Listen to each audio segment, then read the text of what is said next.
Hi friend, নমস্কার বন্ধুরা।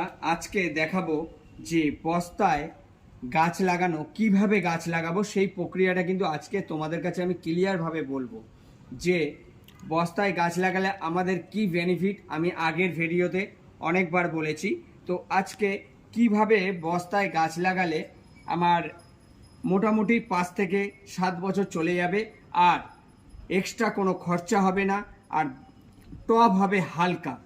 টব কি করলে হালকা হবে সেটা কিন্তু আজকে আমি তোমাদেরকে হাতে কলমে দেখিয়ে দেব।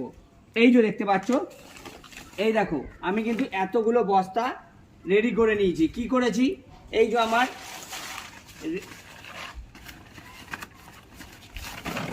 আমার রেডি বস্তা। এই বস্তাকে কিচ্ছু না, শুধু মিডিল দিয়ে ফোল্ড করে নেব। ফোল্ড করে এই পজিশনে তৈরি করে নেব, মোটামুটি 50% করে নেব। তারপরে এতে করব কি, এই যে দেখতে পাচ্ছ, এই দেখো 50% কিন্তু শুকনো পাতা, 50% শুকনো পাতা। প্রত্যেকটাতে কিন্তু আমি 50% করে শুকনো পাতা ভরেছি। শুকনো পাতা ভরে এবার এই যে আমার তৈরি মিডিয়া রয়েছে, এই যে দেখতে পাচ্ছ, এই তৈরি মিডিয়া শুধু জাস্ট এতে ভরে দেব। তো তৈরি মিডিয়াটা আমার, এই যে বন্ধুরা আর একটা জিনিস, এই যে তৈরি মিডিয়া করতে গিয়ে যদি কোনো রকম নোংরা থাকে, এই নোংরা কিন্তু বেছে বেছে ফেলে দিতে হবে। এই যে দেখতে পাচ্ছেন নোংরা আমি এত বেছে ফেলেছি, আরও ফেলে দিয়েছি।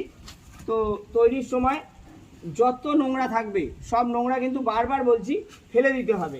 তারপরে তৈরি মিডিয়াটা আমি করব কি, বাস খালি এতে ফিল আপ করে দেবো। এই যে দেখো আমি কিন্তু তৈরি মিডিয়াটা একদম রেডি করা মিডিয়া। আমি এতে আজকে কিভাবে মিডিয়া তৈরি করছি আমি আগে অনেকবার বলেছি, তো আজকাল মিডিয়া তৈরির ব্যাপারটা বলবো না।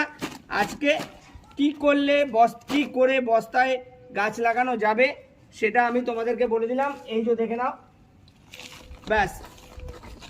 তবে আমার এই যে ঝাঁকিয়ে একটু টপটাকে সেট করে নিতে হবে পাতার সঙ্গে। এই যে টবে মাটি ভরে দিলাম, ব্যাস। আর কিচ্ছু ব্যাপার না।